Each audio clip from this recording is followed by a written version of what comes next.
Welcome back, everyone. Yesterday, we actually ended up getting the announcement of when the October event for Apple is going to be happening. And believe it or not, it is actually right around the corner. On Monday, October 18th, we're actually going to be seeing the next, MacBooks, essentially. There may be some other products Apple may release. In my opinion, they're probably going to release a couple more, but we'll see. But in this specific case, the next M2 MacBook, the M1X MacBook, the next Macs that are going to be released are going to be coming out on this day. Now, realistically, there's going to be 2 new MacBooks that are coming out. There could be possibly one, but I really do think Apple's going to go ahead and give us that next generation MacBook, the M1X or the M2, specifically refreshing that 16-inch MacBook that we've been needing a refresh for extremely badly, and that other Intel 13-inch MacBook that Apple is still selling surprisingly. So these are the last little bit of Intel Macs that Apple has, except for the Mac Pro, which they're probably releasing a little bit later. So now there's been some rumors that that 16-inch MacBook may end up going up to a little bit over 16 inches with the shrinking of a bezel, which I kind of doubt. I've seen a couple of those rumors. I don't think that's what's going to happen. But that 13-inch MacBook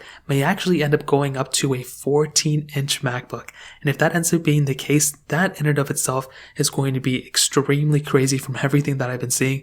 That would be amazing. Now, on top of that, those Intel-based MacBooks, including that 16-inch MacBook, is going to be removing that Intel-based one and going to that M1 chip, specifically the M1X. Now, this is what gets interesting from all those things that are going to be coming out, and this is going to be a very big redesign. This is going to be one of the biggest redesigns we will ever see from any MacBook. From the Intel-based MacBook to the MacBook Airs, the M1 and the MacBook Pros, those are really solid devices. And now with the M1X chip coming out, these MacBooks are going to be bringing a little bit of a different setup.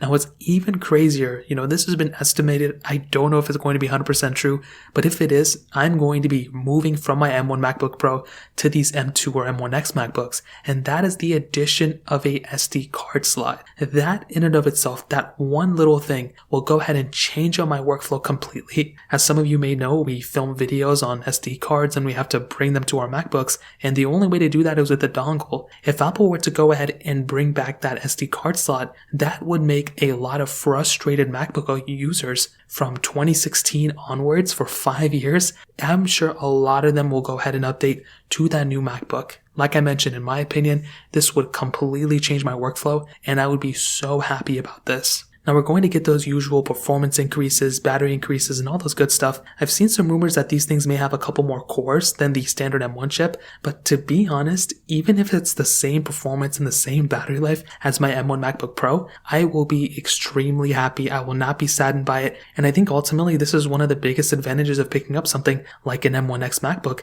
because it is the future. The M1 chip is not going anywhere anytime soon.